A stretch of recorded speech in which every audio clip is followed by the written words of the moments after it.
Hey, it's Pete here, and I'm back for Reboot Your Bridge. Now, today we're going to be talking all about the race. Now, this is probably one of the most critical things for planning the play in No Trumps. And basically, the race is working out how many winners you've got, and if you let the opponents in, how many do they actually have? The way I think about it is, if you're in 3 No Trumps, then your race is to get to 9 tricks, whereas your opponents are racing to get to 5 tricks. Now, when you're planning the play, some options of yours might allow the opponents in and might let them get 5 tricks before you can actually get your 9. So even if you set up enough winners, you won't be able to take them all. So it's really important to think about how many tricks the opponents can take and how many you can take, because it can sway your decision. Now, let's look at some hands. So, for example, look here.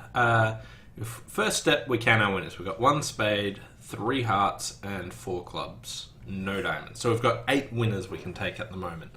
Now, obviously, when you're first looking at this, you want to look, oh, wow, these diamonds are really good, and it looks like we can set them up. Now, what you want to do is think, if I let my opponents in, how many tricks can they take? So here, if I take the ace of spades, if I play a diamond, the opponents get in and get to win a diamond trick. They also have whatever spades they can take are winners. So how many spades do they actually have? So we started with 2 in the north hand, 2 in the south hand. So we had 4, so there are 9 missing. Best case scenario is that they split 5 and 4. Now, if they split 5 and 4, the opponents will have 4 spade winners and their ace of diamonds. So if we play a diamond now, they get in with the ace, and then they can just take all their spade cards and beat us. So they'll win 5 tricks before we actually get 9. Even though we set up 3 diamond tricks, we'll have to start discarding winners because they're gonna win the race. So what this means is, instead of doing the obvious play of playing a diamond and letting them win the race, what we want to do is think about how else can we get tricks. So instead of just focusing on the strength technique, you want to look at length and finesses, and that might allow you to set up tricks before the opponents get in. So if we look here, we can't get any more club tricks or spade tricks, so maybe in hearts. Here we've got 7 hearts, and if they divide 3-3, then we'll be able to get the 4th heart. Now, this isn't likely to work, but if we play a diamond, we have no chance of success. If we play a heart, at least we've got some chance of success, and some chance is better than none. A 3-3 break isn't completely unreasonable. It happens a fair chunk of the time, and so that's what we could do. If there's no other plays we could do, we could hope the opponents misdefend and let a diamond through or something like that. Or maybe spades are blocked. Imagine West has king, queen, jack, tight spade, so that they've got no extra ones and they can't communicate to the other hands. So in dire situations, you can hope for very unlikely things, but that's not what you want to usually go for. You want to check if you have other options. And here, the hearts definitely provide us with another option. So what we would do is take our clubs and then take our hearts and hope that the hearts actually break nicely. If they do break 3-3, then we are all good. So rather than going into the diamonds, the race suggests that we should actually go for playing on other suits. Because we know if we play on diamonds, that we give the opponents the chance to win before we actually can take all our tricks. So just checking if the hearts break 3-3, and when they do, our 5 of hearts is now good, and that's our 9th trick. And here, now the opponents get the last 4 tricks. So in this case, we won the race. So let's look at another example hand. Okay, so again we're in 3 No Trumps, and pass. Okay, so a critical thing for the race is sometimes you can make it so just one opponent will beat you and the other one won't. This is a key ingredient for the hold-up play. So lots of people know about the hold-up play, might not be totally sure why they do it, or they've seen it before and haven't thought about it in this way. But if you hold up an ace until the third round, or things like, if you just hold back your aces, what you're trying to do is sever the communication between the opponents. So on this hand, we have 1 spade, we have 2 hearts, and we have 3 diamonds. So we have 6 tricks, and we need to get 3 more, and that can only happen in clubs. Now, if we think about the race, and let's say we win the first spade, and we just play a club, the opponents are going to win the ace of clubs, and then they'll be able to take all their spade tricks. So how many spade tricks do they have? Well, that depends on how they break. We have 3 in our hand and 2 in the other hand, so we have 5. So there are 8 missing, and if they're 4-4, that means they're going to get 3 of them, because we won 1. If they're 5-3, sorry, they're going to get 4 spade tricks and their ace of clubs, so they'll beat us 1. If they're 6-2, they'll be able to beat us, they'll get 5 spade tricks and the ace of clubs and beat us 2 tricks. So basically what we're thinking about is how is that suit division actually working. Now, basically winning the ace of spades is hoping that the suit breaks 4-4. What instead we can do is hold up until the third round. Okay, so holding up, we're just thinking about how it can possibly break. So we do this and we win now. So we held up the ace, and now what the idea here is if the suit breaks 4-4, the opponent's only going to get 1 club trick and 1 extra spade trick along with the 2 they've already got and beat us. If the suit breaks 5 and 3, now when we play a club, they get in with the ace, and if it was the person that only had 3 spades, they can't get to their spades.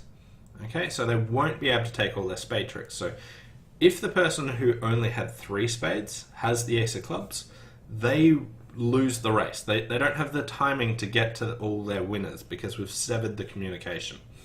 Whereas if the hand with the 5 spades gets in, we go down. But we did the best we could here. So this was the whole idea of the hold-up play, is thinking about it in terms of the race, but making it so that there's just one opponent that will be affected. And here we're trying to, let's assume that West has 5 spades.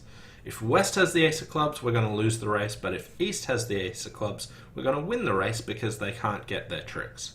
So hold-up plays separate out the opponents and allow you to try things like this. So here, when we play a club, all they can do is win the ace, and now because East doesn't have any more spades, we get to make the contract. If East did have another spade, we'd have to hope that the spade suit broke 4-4, and if East had 5 spades, then we're going down. So, and we just win, and now we just take our club tricks and go home. So the race is really just about thinking about how many tricks can the opponents take when we let them in. And you want to make sure that they're not going to take too many that you go down. So that's all there really is to it. Okay, so we've got one more hand to look at. And this one we're in 3 no trump. And the opponents lead the Queen of Spades. So sometimes their tricks aren't tricks they can take straight away, but you have to think how many stoppers do we have and how many times do we have to let them in. So if we look at this hand, if we look at the clubs, we've got Jack 10 9 of clubs opposite 8 4th. So after we knock out the ace, then the king, then the queen, our 8 will be good. So we do have the strength to set that up. But do we have the timing? Are we going to win the race? So what we want to think about is the opponents are leading spades. So we've only got 2 stoppers in spades, and they have 3 winners in clubs. So they've got 3 stoppers in clubs before we get our trick. So they're going to play a spade. If I play a club, they play a spade, I play a club. Our spade stoppers are gone, so they'll be able to take all their spade tricks at this stage and their 3 club tricks. So they'll give them 3 clubs as well as whatever spades they have. And again, this comes back to thinking about how the spade suit broke. If the spade suit broke 4-4, then they'll be able to get 2 spade tricks and 3 club tricks. And that's the best it can really break for us. So that would suggest that we're going to lose the race if we play on clubs. So straight away we want to think about different ways that we could play this. Realizing that we don't have the timing to play on clubs. Even though we've got a second stopper in spades, that's not going to be good enough for us. So instead we have to look elsewhere, and we're not going to get spade tricks, we're not going to get any more than 4 heart tricks, so we have to hope for diamonds. So again, we want to think about how can diamonds break. Here we've got 4 diamonds in the north hand, 3 in ours for 7. So there are 6 missing, so hopefully the suit breaks 3-3. Next thing we want to think about is entries. We want to be able to get to that winning diamond, which means we need to keep the ace of spades. So the way we have to play this one is we have to win the king of spades straight away, not duck, because the opponents might be able to win 1 diamond, 1 spade and 3 clubs if we ducked. So have to win that and just play ace of diamonds, king of diamonds and a small diamond. If the suit broke 4-2, there was no way to actually make this contract. So we'll just put hoping it was 3-3.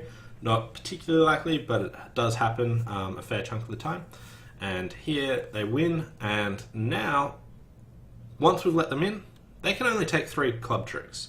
That leaves them with 4. We're going to win the race under this play, whereas we wouldn't have if we played on the clubs. So we've now set up that extra diamond, so we'll get 2 spades, 4 hearts, and a diamond. Anyway, thanks for watching. Hope you enjoyed this Reboot Your Bridge on the race. It's a very important concept in no trump play, and it's all about timing. If I let them in, how many tricks are the opponents going to take, and how many times do I have to let them in, and key things like that. So there are some plays that you can do to sort of separate out the opponents, like hold-up plays, or also danger hand plays where you only let one opponent in, because you know that one opponent you're going to win the race with, the other you're not. So they're key things to think about. Anyway, thanks for watching, and I'll see you next time. Bye for now.